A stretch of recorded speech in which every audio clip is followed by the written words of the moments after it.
पुनः वही त्रेता में रावण कुंभकर्ण बने तो भगवान राम रूप में आकर के रावण कुंभकर्ण का उद्धार किया। पुनः ये द्वापर में शिशुपाल दंत वक्र बने तो भगवान कृष्ण स्वरूप में आकर के इनका उद्धार किया। कलप कलप की कथा को सुनाते हुए भगवान शंकर कह रहे देवी पार्वती एक कलप की कथा। एक कलप सुर देखी दुखारे, एक कलप सुर देखी दुखारे, समर जलंधर सन समहारे, समर जलंधर सन समहारे, शंभु कीन संग्राम अपारा, शंभु कीन संग्राम अपारा, धनुज महाबल मरहि न मारा, धनुज महाबल मरहि न मारा। एक कलप की कथा, एक जलंधर नाम का राक्षस पैदा हुआ जो देवी शक्ति को बहुत परेशान किया। देवता लोग इससे लड़ते लड़ते थक गए, भगवान शंकर भी इससे लड़ते लड़ते थक गए, लेकिन इस राक्षस को शिवजी महाराज भी नहीं मार पाए। क्यों? क्योंकि इसके पीछे परम सती असुराधिप नारी,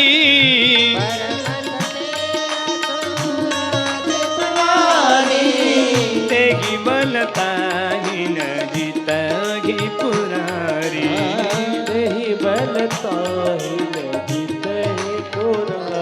इसके पीछे परम पतिव्रता स्त्री वृंदा थी।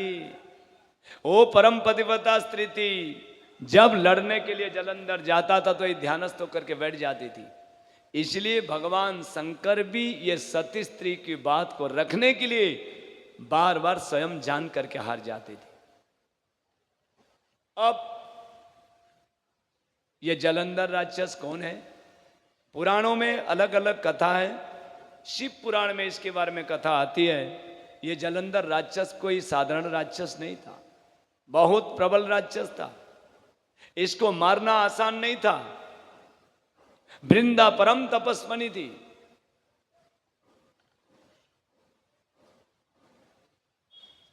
और इसके बारे में भी एक कथा और आती है देवी भागवत में। आइए, क्योंकि अभी नवरात्रि का समय चल रहा है तो देवी भागवत से प्रसंग को लेते हुए देवी भागवत में कथा आती है। एक शंखचूड़ नाम का राक्षस पैदा हुआ। यह शंखचूड़ राक्षस जो है बड़ा प्रबल राक्षस था। ये राक्षस कैसे बना? ये गोलोक धाम में जहां भगवान कृष्ण निवास करते हैं, उसी गोलोक धाम में सुदामा नाम का एक गोप था। ये सुदामा नाम का गोप ही यह शंखचूड़ राक्षस बना था। कैसे बना? हुआ ऐसा, गोलोक धाम में एक बार भगवान श्री कृष्ण जो एकांत जगह पर एक सखी आई गोपी, उसके साथ बातचीत कर रही थी। राधिका जी दौड़ करके आई, महाराज एकांत जगह पर इससे क्यों आप बात कर रहे हैं, मुझसे बात करिए। इतने में उस सुदामा नाम के गोप ने कहा, बात ही तो भगवान कर रहे हैं, तो इससे क्या दिक्कत है? अच्छा, गोलोक धाम में रहने के बाद भी तुम्हारे अंदर तमोबुड़ी बुद्धि, तर्कबाजी कर रहे हो। चाहो मैं तुमको श्राप दे रहा हूं, इसी समय तुम तमोगुणी राक्षस बन जाओ। इसको निकाल दो, बाहर फेंक दो इसको। अब सुदामा जी बहुत दुखी हो गई, श्राप मिल गया। यहां सखियां पकड़ करके उसको ले जा रहे हैं। पलट पलट करके सुदामा देख रहा है भगवान की तरफ, और वो रोता हुआ कि देखो मैंने कोई अपराध नहीं किया, फिर भी मुझे इस गोलोक धाम से निकाल करके राक्षस बनाया जा रहा है। जब वो रोता हुआ जाने लगा तो राधा तो साक्षात आदिशक्ति है, वो तीनों लोक की माता है। इसीलिए वो उसके उस रोते हुए स्वरूप को देख करके दौड़ पड़ी। कहा इसको रोको, इसको मत भेजो, रुको, मेरा श्राप झूठा हो जाए। भगवान ने कहा, देवी ये कोई साधारण का श्राप नहीं है, साक्षात आदिशक्ति राधा का श्राप है। अब इसको राक्षस बनना पड़ेगा। हाँ, ये जरूर राक्षस बनेगा, लेकिन ये मेरा अंश अवतार होगा, ये शंखचूड़ राक्षस बनेगा।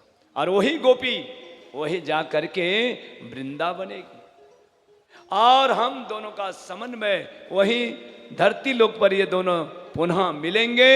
और जब देवताओं के ऊपर ये बहुत अत्याचार करेगा शंखचूड़ राक्षस, तब ये शिव के त्रिशूल के द्वारा मारा जाएगा और पुनः अपने दिव्य गति पाकर के ये दोनों गोलोक धाम में आ जाएंगे।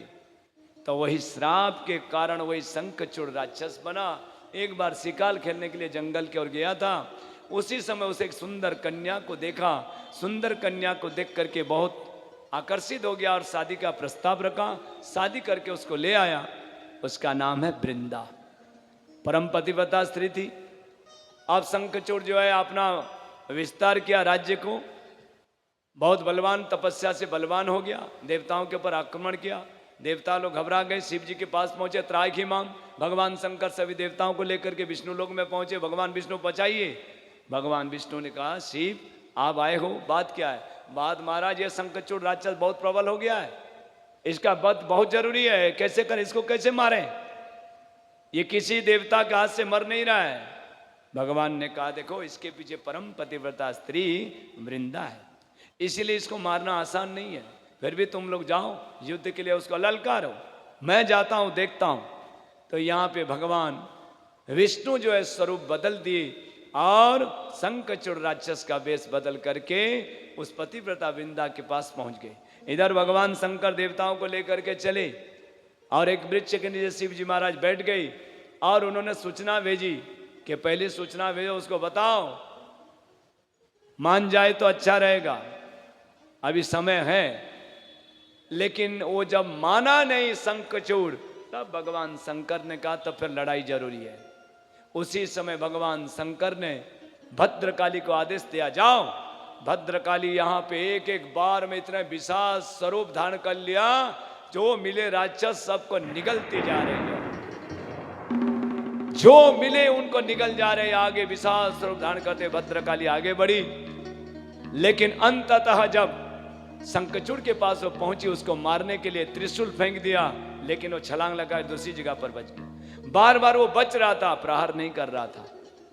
तब भद्रकाली ने देखा ये कोई जवाब ही नहीं दे रहा है, तब वापस लौट करके भगवान से कहा, महाराज वो तो कुछ जवाब ही नहीं दे रहा है, बचने की कोशिश कर रहा है। भगवान शिव जी ने कहा, अच्छा। तब भगवान शंकर त्रिशूल लेकर के खड़े हो गए, सावधान शंखचूड़, सावधान। शंखचूड़ समझ गया मृत्यु निश्चित। भगवान शंकर त्रिशूल उठाए और उसी समय शंखचूड़ ध्यानस्थ होकर के बैठ गया। भगवान शंकर ने त्रिशूल को ऐसे फेंका तो जाकर के उसके मस्तक के ऊपर ऐसे घूमता हुआ उसके मस्तक पर जब गिरा, वहीं पर वो जलकर भस्म हो गया शंखचूड़। उसी के हड्डियों से कई प्रकार के शंख बने, दाहिना शंख, बाएं शंख। शंख अति पवित्र है। वृंदा तो पतिव्रता स्त्री थी, उसको पता था छल हुआ मेरे साथ, कपट हुआ, इसीलिए उसने अग्नि में, युवाग्नि के द्वारा वो भस्म हो गई।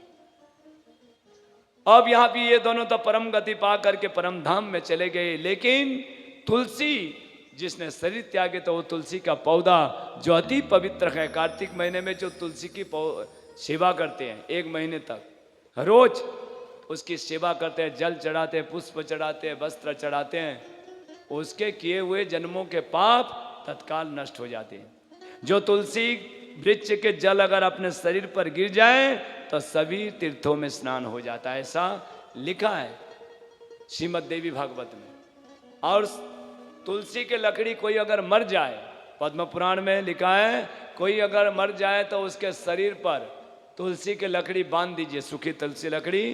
वो कितने बड़ा पापी होना क्यों, वो भी बैकुंठ लोक में जाता है। ये तो तुलसी लकड़ी में इतने सामर्थ्य है। तो तुलसी परम पवित्र है, इसीलिए तुलसी को कोई साधारण मत समझो। जिसके घर में तुलसी का पौधा है ईशान कोण में, उसके घर पर कभी यमराज जी भी कुदृष्टि नहीं डालते हैं। अकाल मृत्यु उसके घर में कभी नहीं होती है जिसके घर में तुलसी का पौधा है। ये पवित्र, ये कोई पौधा नहीं, भगवान के नेत्रों के अस्त्रों से ही तुलसी की उत्पत्ति हुई है।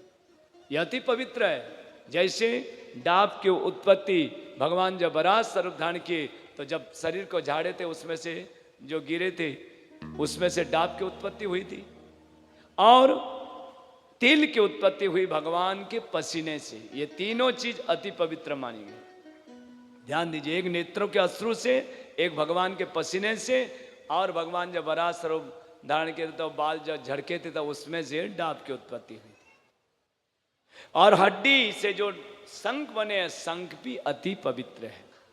दाहिने संग बाएं संग, संग से अगर जल भगवान को दिखा करके अपने ऊपर छिड़ते हैं तो ब्रह्महत्या जैसे पाप क्यों ना हो, वो सब पाप तत्काल नष्ट हो जाता है, जल गिरते ही नष्ट हो जाते हैं। तो शंख भी अति पवित्र है, इसीलिए शालिग्राम, तुलसी और शंख को एक साथ रखना चाहिए। जो इन तीनों को अलग करता है वो वैधव्य योग को देखता है, यानी निश्चित रूप से उसको परिवार से अलग होना पड़ेगा या तो अपने स्त्री से अलग होना पड़ेगा। इसलिए इन तीनों को सदैव एक साथ रखना चाहिए, इसीलिए ऐसा पद्म पुराण देवी भागवत में लिखा है।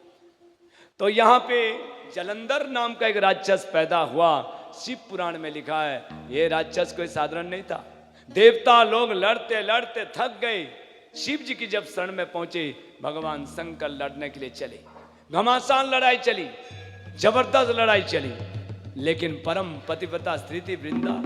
तब यहाँ पे भगवान शंकर भगवान को जब याद किया था, भगवान उसी समय उस पतिव्रता वृंदा के पातिव्रत्य धर्म को नष्ट करने के लिए ब्राह्मण स्वरूप में आ गए और महल के आसपास घूमने लगे। तब वृंदा ने कहा, क्यों ब्राह्मण देव, मेरे पतिदेव युद्ध मैदान में गए हैं, आज उनको विजय मिली होगी, शायद वही सूचना देने आए होंगे। नहीं देवी, जरा आकाश मार के ओर देखो। तो आकाश की ओर देखा तो इतने में 2 बंदर जलंधर राक्षस के छाती को फाड़ करके जमीन पर फेंक दिया। लो, ये तुम्हारा पति है। दौड़ करके वृंदा रोने लगी, मेरे पतिदेव मारे गए।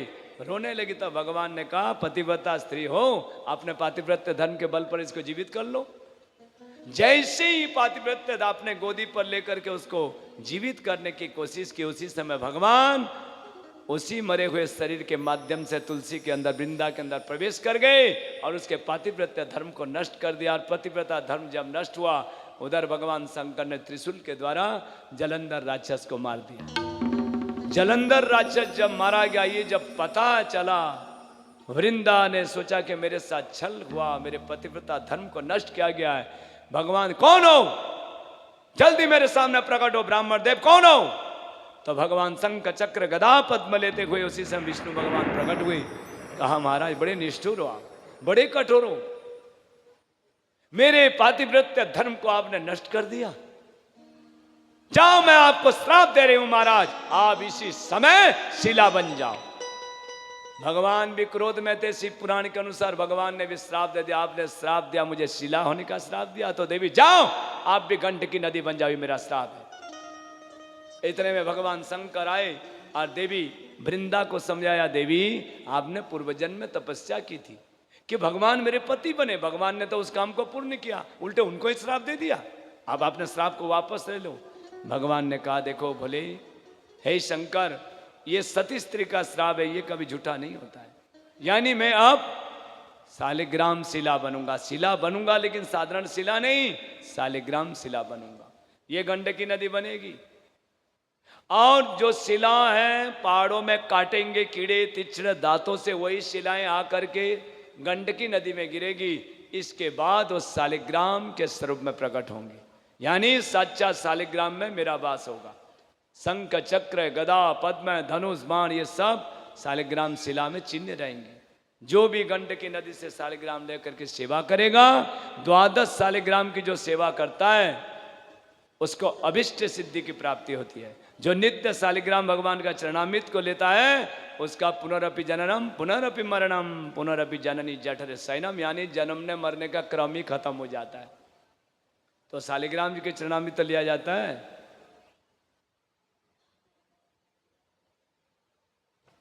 तो जो सती स्त्री वृंदा ने श्राप दिया था, उसके श्राप को, क्योंकि सती वृंदा ने कहा था कि महाराज, जैसे मेरे पतिदेव के गैर हाजिरी में मेरे साथ आपने छल करके मेरे पातिव्रत्य को धर्म को नष्ट किया, ऐसे आपके गैर हाजिरी में ही आपके पत्नी के साथ छल हो जाएगा।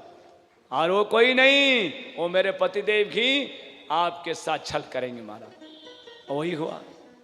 तो वही श्राप को सत्य करने के लिए भगवान राम धरती पर अवतार लिए थे। और वही जलंधर राक्षस रावण बना, राम रूप में भगवान आए। रावण जो है सीता का हरण करके बदला लिया। तो ये एक जन्म, यानी राम के हाथों से रावण मर करके मुक्त हो गया। ये एक जन्म की कथा तीसरा कारण,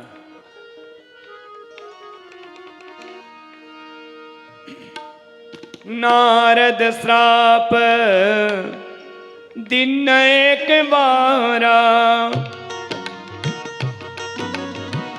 नारद श्राप दिन एक बारा, कल्प एक देखी लगी अब तारा। राम सिया राम, सिया राम जय जय राम, राम सिया राम जय जय राम। हो गिरिजा चकी तभई सुनी वाणी, नारद विष्णु भगत मुनि ज्ञानी। राम सिया राम, सिया राम जय जय राम, राम सिया राम जय जय राम। एक बार नारद जी ने श्राप दिया था भगवान को, इसलिए भगवान को अवतार लेना पड़ा। सुन करके देवी पार्वती चकित रह गई। अरे नारद विष्णु भगत परम ज्ञानी, वैसे रमापति राम ने क्या अपराध कर दिया जो मेरे गुरुदेव ने उनको श्राप दे दिया। अपने गुरु के पक्षपात करने लगे। महाराज इस कथा को तो आप विस्तार से सुनाइए। तब यहां पे भगवान शंकर कहते हैं, देवी अरे बोले भी हसी महेश तब ज्ञानी मूढ़ न कोई, बोले महेश तबे ज्ञानी मूढ़ न कोई। जेखी जस रघुपति कर जेखी जस रघुपति करहि तब हे सो तई चण गोई, बोले भी हसी महेश तब ज्ञानी मूढ़ न कोई, बोले भी महेश तबे ज्ञानी मूढ़ न। भगवान शंकर मुस्कुराते हुए कहते हैं, देवी या ना कोई ज्ञानी है ना कोई मूर्ख है, जिसको जैसा भगवान बना देते हैं वो ऐसा बन जाता है। सुनो, एक बार देवर्षि नारद धरती पर भ्रमण कर रही थी और भ्रमण करते करते वो हिमालय पहुंचे, बद्रीनाथ धाम से आगे पहुंची। वसुधारा के निकट जब पहुंचे तो वहां अलकनंदा गंगा के किनारे एक सुंदर गुफा थी। गुफा को देख करके मन में बड़ी प्रसन्नता हुई। बहुत सुंदर जगह है, चलो यहाँ पे कुछ समय के लिए समाधि लगाई जाए। तो वहीं जा करके उन्होंने समाधि लगाई। कामदेव इंद्र महाराज घबराए और यहाँ पे इंद्र ने तुरंत कामदेव से कहा, कामदेव जाओ नारद की समाधि को तोड़ डालो वरना ये इंद्रासन को छीन लेगा। तो यहाँ पे कामदेव महाराज दल बल के साथ अप्सराओं को लेकर के, गंधर्व को लेकर के आए और नृत्य करना चालू कर दिया। हर कलाओं का, वसंत ऋतु का निर्माण किया, हर कलाओं का प्रयोग किया। एक बार में 5 बाण संधान किया लेकिन नारद की समाधि नहीं टूटी। जाकर के गिर के कहा, महाराज क्षमा करो क्षमा करो, शिव की समाधि तोड़ने वाला नारद आपके सामने नतमस्तक है, मुझे क्षमा कर दीजिए। आंखें खुली, क्या बात है महाराज, शिव की समाधि तोड़ने वाला कामदेव हूं लेकिन आपके सामने नतमस्तक हूं, मुझे क्षमा कर दीजिए, मुझे श्राप मत देना। नारद जी ने कहा, जाओ जाओ मैं श्राप नहीं देता हूं, मैंने क्षमा कर दी। अब यहाँ पे कामदेव सीधे इंद्र लोग पहुंचे और इंद्र के सामने सारी बातें की तो इंद्र भी बड़ाई करने लगे। नारद जी महाराज यहाँ उठ करके आगे बढ़े और शिव लोग पहुंचे। भगवान शंकर ने दूर से देखा और कहा, नारद बहुत दिनों के बाद आज शिवलोक में आए हो, कहाँ थे आजकल, कहाँ रहते हो आप? कहा, महाराज धरती पर घूम रहा था, हाँ एक बार हिमालय पहुंचा तो वहीं अलकनंदा गंगा के किनारे सुंदर गुफा थी, चलो बैठ जाते हैं, तो बैठ गया तो समाधि लग गई महाराज। वो कामदेव आया, वो आपकी समाधि को तोड़ने वाला कामदेव आया समाधि तोड़ने के लिए, तोड़ नहीं पाया, माफी मांग के चला गया। भगवान शंकर सोच रहे थे संत आए हैं तो भाई चलो कुछ राम कथा सुनाएंगे, इन्होंने तो काम कथा शुरू कर दी। नारद इस बात को भूल से भी भगवान विष्णु को कभी मत बताना वरना तुम्हारा कल्याण नहीं होगा। नारद जी को जलन हो गई। नारद जी ने सोचा कि ये तो किसी को तप करते हुए देखना ही नहीं चाहते हैं। भगवान शिव जी ने बार बार समझाया, लेकिन हरि माया भावी बलवाना, भगवान की जो माया है, मम माया दुरत्यया, भगवान की माया बहुत प्रबल है। नारद जैसे आज इस महापुरुष को भी माया ने अपने चपेट पर ले लिया। यहां नारद जी महाराज चल पड़े और गुणगान करते हुए, नारायण नारायण करते हुए चले।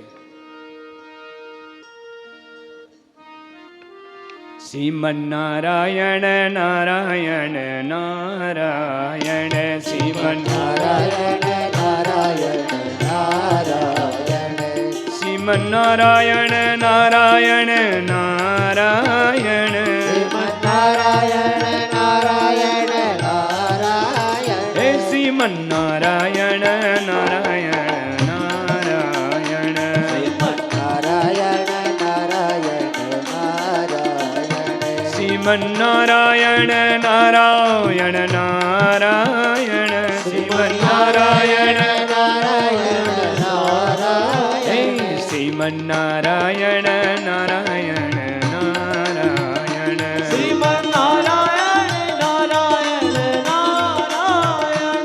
तो यहाँ पे नारायण नारायण करते हुए, करतल या बीणा बजाते हुए नारद जी महाराज वैकुंठ लोक पहुंचे, क्षीर समुद्र के पार। एक बार कर तल बरवीन, गावत हरि गुण गान प्रवीणा, गावत हरि गुण गावत प्रवीणा। यहाँ गुणगान करते हुए सीधे क्षीर समुद्र में पहुंचे, और जैसे ही क्षीर समुद्र में पहुंचे भगवान ने देखा, आओ आओ नारद, बहुत दिनों के बाद आए हो, पधारो, आपका स्वागत है। बहुत कम वैकुंठ लोक में आ रहे हो आजकल, कहाँ रहते हो आप? कहा महाराज मैं क्या बताऊं आपसे, जब से मैं धरती लोक पर गया हूं तब से तो मेरे मन में वैराग आ गया, और उसी वैराग को धारण करके मैं तो सीधे पहुंच गया हिमालय। वहीं अलकनंदा गंगा के किनारे में तप करता रहा, और कामदेव आया समाधि तोड़ने के लिए, तोड़ नहीं पाया, माफी मांग के चला गया। शिव की समाधि तोड़ने वाला कामदेव भी नतमस्तक होकर चला गया। महाराज भगवान ने सोचा कि मेरा भक्त है, लेकिन मेरे सामने ये अहंकार का, जबकि इसकी समाधि को मैंने ही बचाई थी इसके हृदय में, यानी ये शिव का तिरस्कार कर रहा है। शिव का तिरस्कार ये मैं कैसे सहन कर सकता हूं? भक्त के हृदय में अहंकार रूपे ये अंकुर, इससे पहले कि वृक्ष का स्वरूप धारण करे, इसको उखेड़ डालना बहुत जरूरी है। इसलिए भगवान ने कहा, नारद आप तो संत हो, आपकी समाधि को भला कौन तोड़ सकता है? भगवान जिससे मेरा कल्याण वो ही करना, जाओ तुम्हारा परम कल्याण करूंगा। नारद जी महाराज जब यहाँ जाने लगे तो भगवान ने तुरंत माया रची, और 100 योजन दूर तक, 7 योजन दूर तक विस्तार करके एक श्रीनिवासपुर नाम के सुंदर नगरी का निर्माण किया। और यहाँ के राजा हैं शिलनिधि, उनकी पुत्री है विश्वमोहिनी। इस माया नगरी में नारद जी का प्रवेश हुआ। तो जब प्रवेश हुआ तो दूर से शिलनिधि राजा ने देखा, आओ आओ त्रिकालदर्शी संत, हे त्रिकालदर्शी नारद, आपके आने से ये महल भी पवित्र हो गया, आओ बैठो। बैठाए, चरण पखारे, पत्र पुष्प अर्पण किए, हाथ जोड़ करके कहा, महाराज ये मेरी बेटी है, बेटी विश्वमोहिनी आओ, ये त्रिकालदर्शी संत नारद है, प्रणाम करो। प्रणाम किया। अखंड सौभाग्यवती भव, महाराज ये मेरी बेटी है, जरा सा इसके भाग रेखा को देख करके बताएं तो इसके भाग में कैसा पति योग है? नारद जी ने कहा, कैसा पति योग है? सुनो।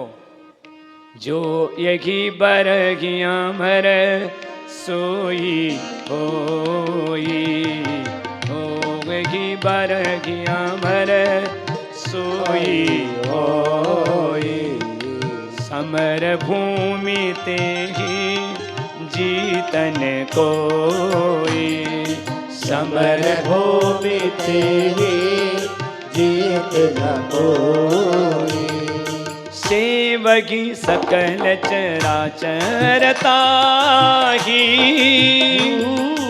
बरही सील निधि कन्या जागी, जो यही बरगिया मर सोई होई, समर भूमि तेगी जीतन कोई। जिससे इसकी शादी होगी महाराज, रणांगना में उससे कोई जीत नहीं सकता है। सकल चराचर उसकी सेवा करेंगे।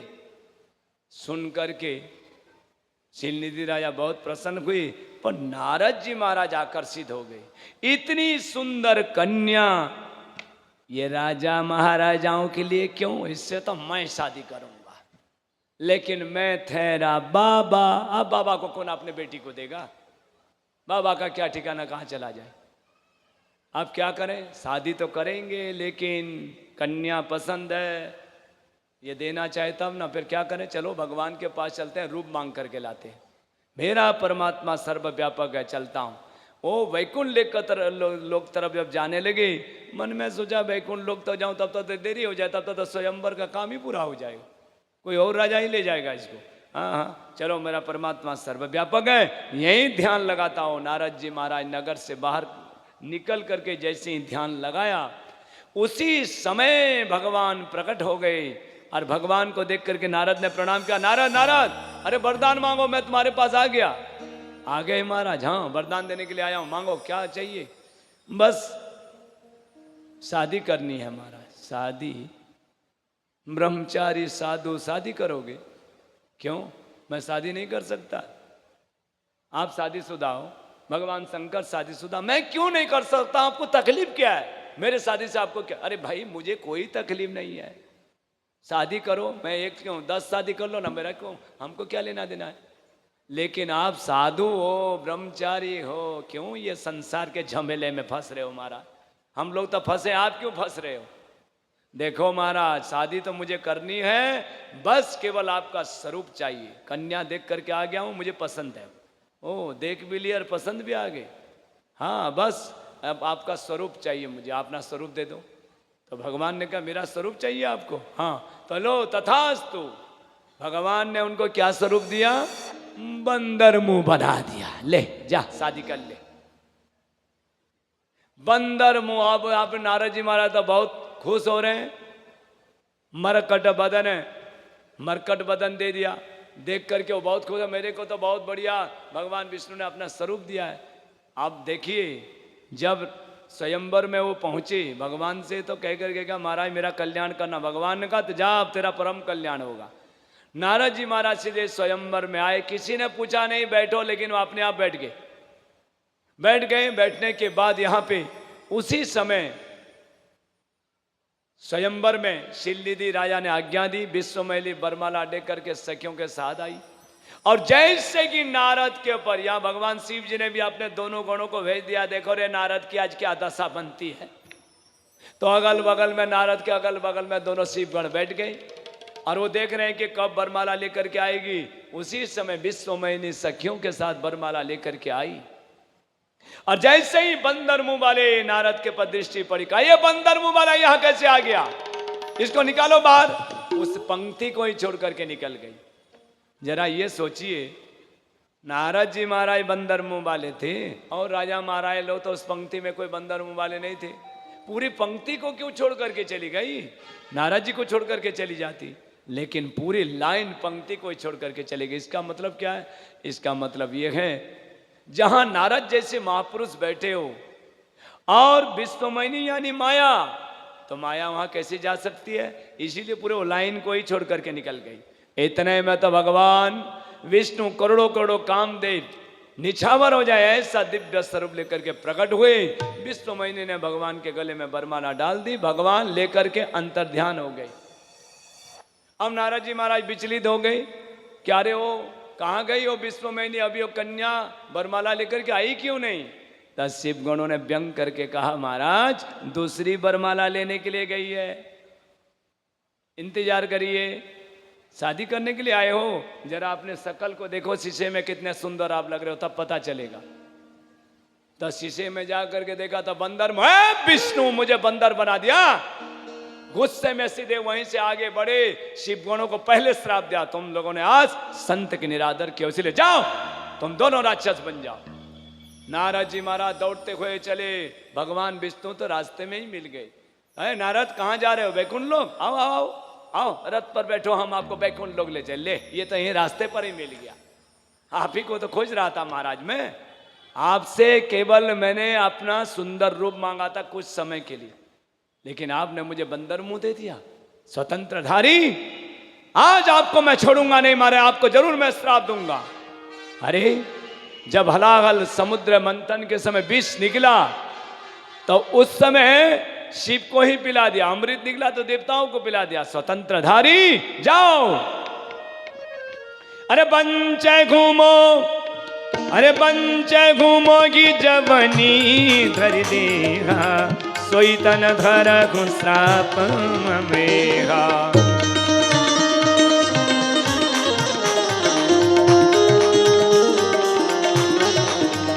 हो कपिया कृति तुम की हमारी, करी गई की सहाय तुम्हारी, करी गई की सहाय तुम्हारी। अरे मामा पकार कीन तुम्हारी, नारी बिरग तुम हो दुखारी, नारी बिरह तुम हो दुखारी, ओ नारी बिरग तुम हो दुखारी, नारी बिरह तुम हो दुखारी। आपने महाराज मुझे साधारण बनाया, बंदर शरीर दिया, इसलिए जाओ, आपको भी मेरा श्राप है, आप महाराज साधारण मानव बनोगे। और सुनिए, बंदर शरीर दिया है ना, जाइए, आपको बंदरों की सहायता लेनी पड़ेगी। और महाराज स्त्री के वियोग में आपने मुझे बहुत तड़पाया था, इसलिए आपको भी स्त्री के वियोग में तड़पना पड़ेगा, ये मेरा श्राप है। भगवान ने श्राप को स्वीकार किया, माया को खींची, ना वहां विश्वमयनी, ना कोई, केवल भगवान और नारद जी। नारद जी चरणों में गिर पड़े, कहा महाराज क्षमा करें, मृषा हो मम श्राप, हे नाथ मेरा श्राप जो है वो झूठा हो जाए। भगवान ने कहा नारद मुझे कोई श्राप ताप नहीं लगता है, मैं श्राप ताप से पर हूं, मुझे कोई श्राप नहीं लगता है, ये तो मेरी इच्छा थी, मम इच्छा कहा दीन दयाला। फिर भी मैंने जो आपको दुर्वचन बोले गए, गलत सलत बातें कही है, इन पापों से मुक्ति कैसे मिलेगी? जाओ नारद, जपहूं जाई शंकर सतनाम, होगी हृदय तो रत विश्राम, हो हृदय तो रत विश्राम।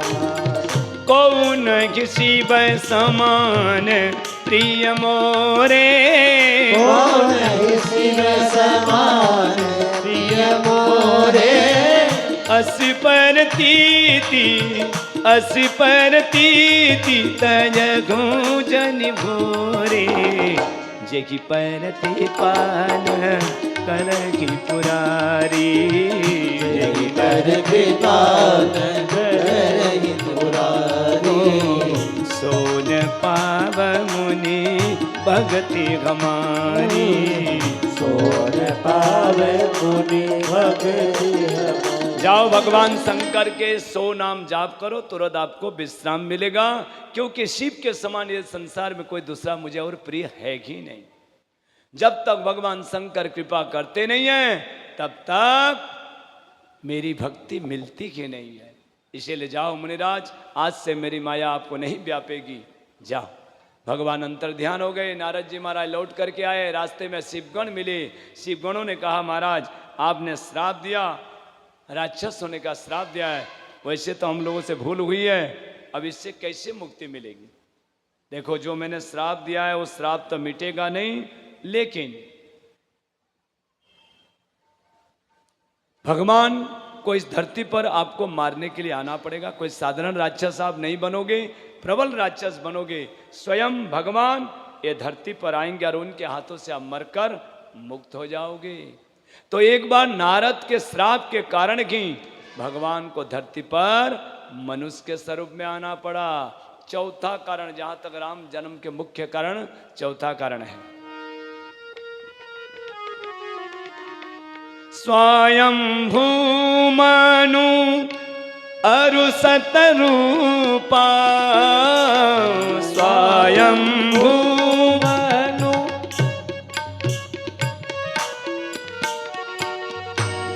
स्वयंभू मनु अरु सतरूपा स्वयंभू मनु जिन्हीं ते भय नर सृष्टि अनुपा जिन्हीं ते भय नर सृष्टि अनुपा दंपति धर्म आचरणनी का दंपति धर्म आचरण का अज गाव श्रुति जिनके लिखा अज गाव श्रुति जिनके लिखा। स्वयंभू मनु और शत्रुपा ये दुनिया के आदि दाम्पत्य हैं जिनसे नर सृष्टि की शुरुआत हुई। इनके दो पुत्र हुए उत्तानुपात प्रियव्रत। उत्तानुपात के पुत्र हुए ध्रुव जी महाराज जो 5 साल की उम्र में ही भगवान की गोदी को पाली। प्रियव्रत की प्रशंसा वेद पुराण शास्त्र सभी उनकी प्रशंसा करते। देवहूति इनकी कन्या है जो कर्दम ऋषि को ब्याही गई और देवहूति के गर्भ से स्वयं कपिल भगवान ने जन्म लिया, अवतार लिया। वो कपिल भगवान जिन्होंने दुनिया को सांख्य शास्त्र का ज्ञान दिया। बोलिए कपिल भगवान की जय हो। पर मनु महाराज चक्रवर्ती सम्राट है, फिर भी उनके मन में अशांति है कि अरे जिस लक्ष्य के कारण इस संसार पर आना हुआ था वो परमात्मा की तो प्राप्ति ही नहीं हो पाई। अगर भगवान ही ना मिले तो जीवन का अर्थ क्या है? भाई आप सब कुछ पा लिए, मकान बना लिए, शादी हो गई, बच्चे हो गए, धन संपत्ति सब कमा लिए, लेकिन भगवान की अगर भक्ति आपके जीवन में नहीं आई तो समझ लीजिए आपका जीवन निरर्थक चला गया। जीवन में भक्ति आना जरूरी है। मनु महाराज चक्रवर्ती सम्राट हैं, कोई कमी नहीं है, फिर भी आज मन में सोचे कि भगवान के भजन के बगैर जीवन ऐसे ही चला गया। इसलिए मन में सोचा कि अब क्या करूं मैं। होगी न विषय विराग भवन वसत भाचोत्थापन हृदय बहुत दुख लाग जन्म गया हूँ हरि भगति बिनु। अरे वैराग हो नहीं रहा है, ऐसे चौथापन निकल जाएगा भगवान के भक्ति बगैर, क्या करें। इसीलिए मन में सोचा कि तप करना जरूरी है। इसीलिए उत्तानुपात को राजगद्दी सौंप करके उस परमात्मा की प्राप्ति के लिए तप करने के लिए दोनों पति पत्नी जंगल की ओर चल पड़ी। तीरथ वर नहीं मी सविखाता, तीरथ वर नहीं अति पुनीत साधक सिद्धिदाता, अति पुनीत साधक सिद्धिदाता। पंथ जात सो गही मति धीरा, पंथ जात सो गही मति धीरा। ज्ञान भगति जनु धरे शरीरा, ज्ञान भगति जनु धरे शरीरा। तीर्थवर नैमिषारण्य क्षेत्र में आए, अति पावन क्षेत्र, साधकों को सिद्धि देने वाली जगह है। सिद्ध ऋषि मुनि लोग यहाँ पे निवास करते हैं। और यहाँ रास्ते में जाने के समय कैसे मानो के ज्ञान और भक्ति शरीर धारण करके जा रही थी। धनुमती नदी के तट पर आए और धनुमती नदी में स्नान किया। स्नान करने के बाद ऋषि मुनियों के चरणों में जाकर के प्रणाम किया, हाथ जोड़ करके कहा, हे ऋषि मुनियों, ये शरीर इससे पहले पूर्ण हो, उससे पहले भगवान की प्राप्ति हो जाए, ऐसा कुछ उपाय बताओ। तो ऋषि मुनियों ने कृपा करके क्या दिया, 12 अक्षर मंत्र पुनि जप की सगित अनुराग, 12 अक्षर मंत्र पुनि जप सहित अनुराग। अरे वासुदेव पद पंकरुह, वासुदेव पद पंकरुह। अरे दंपति मन अतिला, द्वादश अक्षर मंत्र पुनि जपगी सहित अनुराग। द्वादश अक्षर मंत्र पुनि जपै सहित। ऋषि मुनियों ने कृपा करके द्वादश अक्षर का मंत्र दिया, ओम नमो भगवते वासुदेवाय। ये द्वादश अक्षर के मंत्र है। इस मंत्र को भागवत में लिखा है, जो 7 दिन जाप कर लेता है, रात दिन 7 दिन जाप कर लेता है, आकाश मार्ग में जो सिद्ध महात्मा लोग उड़ करके जाते हैं, जो दिखाई नहीं देते हैं, वो भी दिखाई देते हैं इस मंत्र के जाप के प्रभाव से। बहुत शक्ति है इस मंत्र में। तो ओम नमो भगवते वासुदेवाय, इस दोनों मंत्र को पा करके एक पर दोनों पति पत्नी खड़े हो गए और जाप करना चालू किया। ओम नमो भगवते वासुदेवाय। ओम नमो भगवते वासुदेवाय। ओम नमो भगवते वासुदेवाय। ओम नमो भगवते वासुदेवाय। अरे वासुदेवाय प्रभु नारायणाय। वासुदेवाय प्रभु नारायणाय। ओम नमो भगवते वासुदेवाय। ओम नमो भगवते वासुदेवाय। तो यहाँ पे इस मंत्र को, द्वादश मंत्र को दोनों पति पत्नी जाप करना शुरू कर दिए। जाप करते करते पहले केवल फल फूल खा करके, फिर फल को त्यागा, जल पी करके जल को त्यागा, निराहार व्रत करके अंततः शरीर सूख गया, हड्डी मात्र रह गई। इतनी तपस्या की कि हड्डी मात्र जब रह गई, तब आकाशवाणी हुई, मांगो मांगो भय नववाणी। हे मनु महाराज, वरदान मांगो, वरदान मांगो, वरदान मांगो। ये सरल रस अमृत वाणी जब मनु और शत्रुपा के कानों के रंध्रों के माध्यम से हृदय में आई, दिव्य शरीर लेकर के प्रकट हो गई। देखिए, तपस्या करते करते हड्डी रह गई थी, लेकिन जब भगवान की वाणी कानों पर पड़ी तो तुरंत दिव्य शरीर लेकर के प्रकट हो गई। यानी भगवान के वाणी में इतनी शक्ति है कि हड्डी में से जीवन मिल जाए। दोनों खड़े हो गए, मांगो मांगो मांगो। तो मनु शत्रुपा चारों तरफ देख रहे हैं कि महाराज कहाँ हो, दिखाई दो, तब तक कुछ मांगे हैं, कहाँ हो। भगवान ने कहा, मेरा कोई स्वरूप नहीं है। भक्त जिस हृदय में, जिस स्वरूप में मुझे याद करते हैं, मैं उसी स्वरूप में प्रकट हो जाएगा। आप किस स्वरूप में मुझे याद कर रहे हो? तो कहा, महाराज जो स्वरूप बस शिव मन मागी। जो स्वरूप बस शिव मन माही। जय कारण मुनि जतन करागी। जय कारण मुनि जतन कराई। जो भुसुंडी मन मानस हंसा। जो भुसुंडी मन मानस हंसा। हे सगुण अगुण जगिनी गम प्रशंसा। सगुण अगुण जहिनी गम प्रशंसा।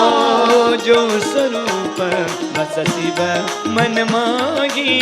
जो स्वरूप बस शिव मन मागी। जो स्वरूप भगवान शंकर के मन में निवास कर, जिसके कारण ऋषि मुनि लोग जतन करते हैं, जो काग भुसुंडी जी के मन के हंस है, सगुण अगुण निगम जिसकी प्रशंसा करते हैं, हम वही स्वरूप को देखना चाहते हैं। तो भगवान उसी समय करोड़ों करोड़ों कामदेव निचावर जैसा दिव्य स्वरूप लेकर प्रकट हो गई। नील सरारुघ नील मणि नील नीरधर श्याम। नील सरोवर नील मणि नील नीरधर श्याम। हे लाज की तन शोभा निरखी कोटि कोटि सत्कार। लाज तन शोभा निरखी कोटि कोटि सत्कार। अरे नील सरारुघ नील मणि नील नीरधर श्याम। नील सरारुघ नील मणि नील नीरधर श्याम। नीले स्वरूप में भगवान धनुष बाण लेकर के करोड़ों करोड़ों कामदेव निछावर हो जाए, ऐसा दिव्य स्वरूप लेकर के भगवान राम प्रकट हो गए। बोलिए रामचंद्र भगवान की जय हो। भगवान राम को देख करके कैसे लग रहे हैं? भगवान कुंडल है, मकर है, यानी सोने के कुंडल पहने हुए हैं, सोने के मुकुट पहने हुए हैं। उरसिवस से रुचिर बनमाला, हृदय में बनमाला पहने हुए हैं। और साथ में गोस्वामी जी महाराज लिखते हैं, उरसिवस चिन्ह और गले में बन की माला, केहरी कंदर, चार जनेऊ पहने हुए हैं, धनुष बाण लिए हुए हैं, बड़े सुंदर लग रहे हैं। आज वाम भाग में आदिशक्ति सीता जी खड़ी है। देख करके मनु शत्रुपा ने साष्टांग दंडवत किया और प्रणाम करके कहा, भगवान ने कहा, हे मनु शत्रुपा, आप लोगों ने बड़ी तपस्या की। संसार में बहुत योगी तपस्वी हुए, लेकिन इतनी कठिन तपस्या किसी ने नहीं की कि हड्डी ही रह गई हो। आपने इतनी कठिन तपस्या की हड्डी मात्र रह गई। इसीलिए दोनों वरदान मांगो, जो वरदान मांगना मांगो। मनु महाराज ने कहा, महाराज क्या मांगे? आपका दर्शन मिल गया, अब क्या चाहिए? आपके ऊपर आपसे भी बढ़कर कोई चीज है तो दे दीजिए। भगवान का मुझसे तो बढ़कर कर कुछ नहीं है, तो अब हमको कुछ नहीं चाहिए, फिर भी कुछ तो मांगो, मैं कुछ देना चाहता हूं आपको। तब कहा, महाराज अगर देना ही चाहते हैं तो ऐसा करो, अगले जन्म में हम दोनों पति पत्नी पुनः बने और आपके जैसे पुत्र हमारे घर में जन्मे, ऐसा वरदान दे। भगवान ने कहा, तथास्तु। तथास्तु तो भगवान ने कह दिया। दूसरे क्षण में विचार किया, मेरा जैसा तो दूसरा कोई है नहीं संसार में, एको ब्रह्म द्वयो नास्ति। इसलिए कह दिया, जाओ, मैंने मनुष्य शत्रुपा आपको वचन दिया है, आपके घर में जरूर पुत्र बनकर के आऊंगा। शत्रुपा आप भी कुछ मांगो। महाराज क्या मांगे? मेरे चतुर्पति देव ने जो मांग लिया वही बहुत है। नहीं नहीं नहीं, आपने भी तपस्या किया, कुछ मांगो। तो महाराज, सोई सुख सोई गति सोई भगति सोई निज चरण सने, अरे सोई विवेक सोई रखनी प्रभु हमें कृपा कर दे। जय जय जय सिया राम, जय जय जय सिया राम, जय जय जय हनुमान, जय जय जय हनुमान। महाराज, जो आपने भक्तों को सुख गति भक्ति अपने चरणों में सने और प्रेम और विवेक देते, उससे हमको रहित वंचित मत करें, वो हमें भी प्रदान करें। भगवान ने कहा, माँ माँ तू विवेक अलौकिक, तोरे माँ आपके पास सदैव अलौकिक विवेक रहेगा, जो कभी भी मेरी कृपा से नहीं मिटेगा। अब यहाँ पे पुनः मनु महाराज हाथ जोड़ करके कहते हैं, महाराज मैं कुछ और मांगू? क्या मांगना है? मांगो मांगो, क्या चाहिए आपको? महाराज, मणि बीनु फणी जी मिजल बीनु मीना, मणि बीनु फणी जी मिजल बीनु मीना, मम जीवन तिमि तुम ही अधीना, मम जीवन तिमि तुम ही अधीना, मणि बीनु फणी जीमि जल बीनु मीना। जैसे महाराज मणि के बगैर सर तड़प तड़प करके प्राण त्याग देता है, जल के बगैर जैसे मछली तड़प तड़प के मर जाती, वैसे अगले जन्म में आपके विरह में आपकी याद में मैं तड़प तड़प करके प्राण त्याग दूं, ये वरदान दीजिए। भगवान ने कहा, धन्य हो, संसार में सभी तो जीवन मांगने के लिए आते हैं, लेकिन आप मेरी याद में मृत्यु मांग रहे हो, तथास्तु, बहुत बड़ा भागी हुआ। जाओ, अब मेरी आज्ञा सुनो। अब पुण्य के प्रताप से ये नासवन जब शरीर त्यागोगे, स्वर्ग में जाओगे, पुण्य क्षीण होने पर पुनः तुम अयोध्या में आओगे, दोनों पति पत्नी बनोगे, दशरथ कौशल्या, तो मैं आपके घर पुत्र बन करके आऊंगा। ये कह करके भगवान अंतर्ध्यान हो गए। तो यहाँ पे मनु शत्रुपा ने बहुत तप किए, जप किए, दान पुण्य यज्ञ किया। शरीर जब छूटा तो स्वर्ग में गए, पुण्य के प्रताप से पुण्य क्षीण होने पर अयोध्या में आए, दशरथ कौशल्या बने, तो भगवान इनके घर राम स्वरूप में एक बार अवतार ले। ये चौथा कारण है। पांचवा कारण,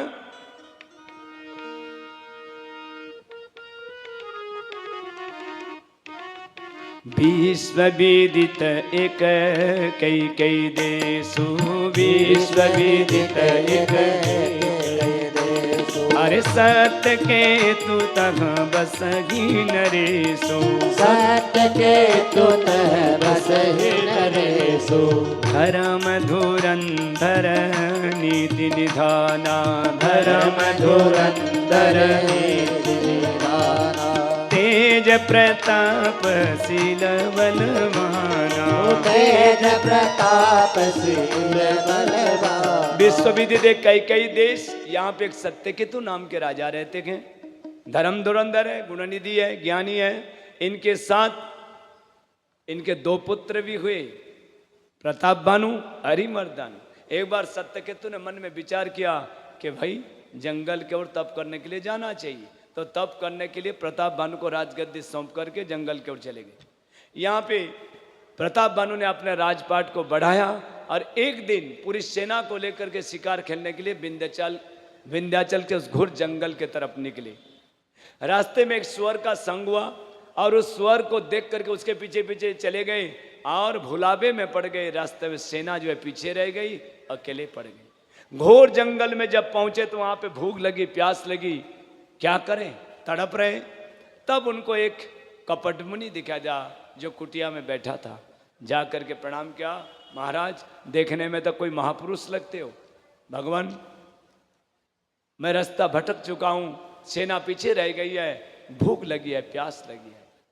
आंखें खुली, कपट मुनि ने कहा मुझे सब पता है, आपके साथ बहुत बड़ी सेना थी, सेना पीछे रह गई, एक बराह ने, स्वर ने आपको भुलावे में डाल दिया, आपको भूख लगी है, प्यास लगी है, चिंता मत करो, चलो फल फूल खाओ, पानी पियो, भूख मिटाओ, तृषा मिटाओ।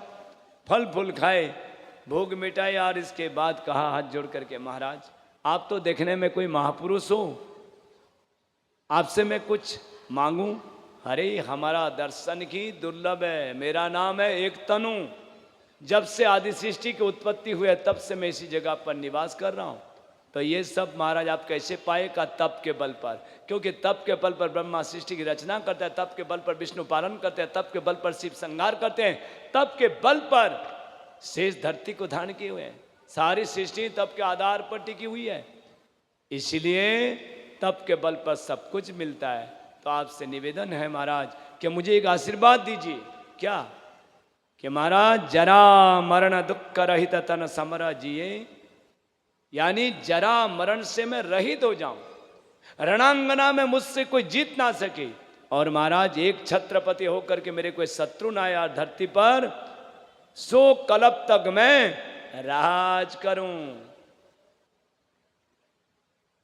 ऐसा ही होगा राजा, लेकिन इसके लिए आपको ब्राह्मणों को प्रसन्न करना होगा।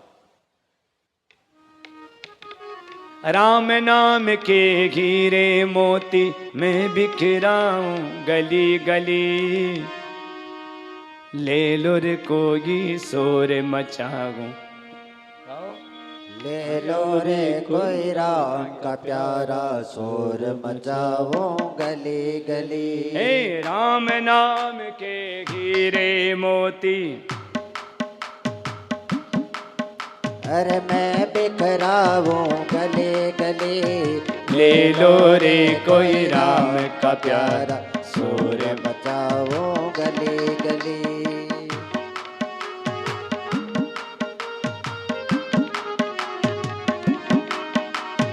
माया के दीवानों सुन लो, एक दिन ऐसा आएगा, धन दौलत और माल खजाना यही पड़ा रह जाएगा।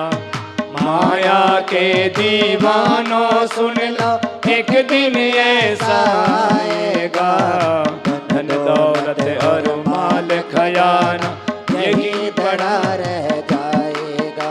अरे सुंदर काया माटी होगी, चर्चा होगी गली गली, ले लो रे कोई राम का प्यारा शोर मचाऊं गली गली। राम नाम के हीरे मोती मैं बिखराऊं गली गली, ले लो रे कोई राम का प्यारा शोर मचाओ गली गली। क्यों करता है मेरा मेरा ये तो तेरा मकान नहीं, झूठे जग में फंसा हुआ है ओ सच्चा इंसान नहीं। क्यों करता है तेरा मेरा ये तो तेरा मुकाम नहीं, तू माया के रोले बसा ये ओ तो सच्चा तेरा इंसान नहीं। अरे जग का मेला 2 दिन का है, अंत में होगी चला चली, ले लो रे कोई राम का प्यारा, शोर मचाऊं गली गली। राम नाम के हीरे मोती मैं बिखरा हूँ गली गली। ले लो रे कोई राम का प्यारा, शोर मचाऊं गली गली। जिन जिन ने ये मोती लूटे हो तो माला माल हुए। धन दौलत के बने पुजारी आखिरियों कंगाल हुए। जिन जिन ने ये मोती लूटे वो तो माला माल हुए। धन दौलत के बने पुजारी आखिरियों कंगाल हुए। हर चांदी सोने वालों सुन लो बात सुनाऊं घड़ी घड़ी। ले लो रे कोई राम का प्यारा, शोर मचाऊं गली गली। राम नाम के गिरे मोती मैं बिखरा हूँ गली गली। ले लो रे कोई राम का प्यारा, शोर मचाऊं गली गली। राम नाम के हीरे मोती मैं बिखराऊं गली गली। ले लो रे कोई राम का प्यारा, शोर मचाऊं गली गली। दुनिया को कब तक पगले अपनी कहता जाएगा। गोविंद को तू भूल गया है अंत समय पछताएगा। दुनिया को तू कब तक पगले अपनी कहता जाएगा। गोविंद को तो भूल गया है अंत समय पछताएगा। अरे 2 दिन का ये चमन खिलाए फिर मुरझाए कली कली। ले लो रे कोई राम का प्यारा, शोर मचाओ गली गली। अरे राम नाम के गिरे मोती मैं बिखरा हूँ गली गली। ले लो रे कोई राम का प्यारा, शोर मचाऊं गली गली। शोर मचाऊं गली गली, शोर मचाऊं गली गली। महाराज मुझे ऐसा वरदान दें कि जरा मरण दुखों से मैं रहित हो जाऊं, एक छत्रवती और साथ में मैं शत्रु मेरे कोई ना रहे, 100 कल्प तक राज करूं। ऐसा ही होगा राजा, लेकिन इसके लिए आपको तप करना होगा। तप, हाँ, आपको ब्राह्मणों को प्रसन्न करना होगा। रोज आप जो है 1000 ब्राह्मण ब्राह्मणी दंपतियों को भोजन कराओ। इससे आपको ब्राह्मणों के आशीर्वाद से सब कुछ पालोगे, क्योंकि तप वाला विप्र सदा बरियारा। ब्राह्मण जो है तप के आधार पर सदैव बरियार हैं। और चिंता मत करो, मैं भोजन बनाने के लिए आऊंगा, जाओ, मैं तुम्हारे लिए रोसैया बन करके आऊंगा, भोजन बनाऊंगा। अब तुम जाओ और तैयारी करो। तो कालकेतु नाम का राक्षस था, वो जो बरा था, स्वर था, वो कालकेतु नाम का राक्षस था जो झोपड़ा में डाल दिया था। यहाँ पे राजा को भेज दिया कपट मुनि ने, और सारा षड्यंत्र रच दिया था। कालकेतु से कहा, कालकेतु राक्षस जाओ, रोसैया बन करके ऐसा भोजन बनाओ कि ब्राह्मण खाएंगे, उनका धर्म नष्ट हो जाएगा और इसको श्राप दे देंगे। यहाँ आया कालकेतु राक्षस रोसैया बन करके, और कई मृगों को मार करके मांसाहारी भोजन बनाया। मांसाहारी तो छोड़िए, उसमें भी कई ब्राह्मणों को मार करके उन ब्राह्मणों के भोजन मांस में मिला दिया। ब्राह्मण सब बैठ गए, ब्राह्मण ब्राह्मणी, हजारों ब्राह्मण ब्राह्मणी बैठे हैं, और यहाँ पे अपने हाथों से ही भोजन पिरोस रहा है राजा। और जैसे ही ब्राह्मण सब यहाँ पे ब्रह्मास्त्र पर पढ़ करके भोजन करने गए, उसी समय आकाशवाणी, हे ब्राह्मणों, ये भोजन मत खाना वरना तुम्हारा धर्म नष्ट हो जाएगा। क्यों? क्योंकि इसमें मांस मिलाया हुआ है, और केवल मांस नहीं, इसमें ब्राह्मणों का मांस मिलाया हुआ है, सावधान। ब्राह्मण सब आवेश में क्रोध में खड़े हो गए, रे दुष्ट राजा, ये तो भगवान ने आकाशवाणी करके हमारे धर्म की रक्षा की है, तू हमारा धर्म लेना चाहता था, जा, हम सब ब्राह्मण तुझे श्राप दे रहे हैं, तेरे कुल में कोई पानी देने वाला भी नहीं बचेगा। 1 साल के अंदर तेरे कुल में कोई भी नहीं बचेगा, सब मारे जाएंगे। और दूसरे जन्म में सब राक्षस बनोगे। श्राप को सुन करके राजा थरथराट कांपने लगा। जब कांपे तो आकाशवाणी हुई, हे ब्राह्मणों, आप लोगों ने सोच समझ करके श्राप नहीं दिया, इसमें इस राजा का क्या अपराध है? ये तो उस कपट मुनि ने षड्यंत्र करके कालकेतु राक्षस के द्वारा इसमें ब्राह्मणों का मांस मिला दिया। इसमें राजा को तो कुछ पता भी नहीं है। पर महाराज, विप्र श्राप की हुई असाचा, ब्राह्मणों का श्राप कभी मिथ्या नहीं होता है। अब जो श्राप दे दिया है, यानी 1 साल के अंदर इसके कुल में कोई पानी देने वाला भी नहीं बचेगा, सभी मारे जाएंगे, काल के ग्रास में चले जाएंगे, दूसरे जन्म में राक्षस बनेंगे। तो वही ब्राह्मणों के श्राप के कारण ही 1 साल के अंदर भी, 1 साल के अंदर कोई भी कुल में पानी देने वाला नहीं बचा, सभी मारे गए और अंततः सब राक्षस बने। ब्राह्मण का श्राप बहुत बेकार होता है, ध्यान दीजिए।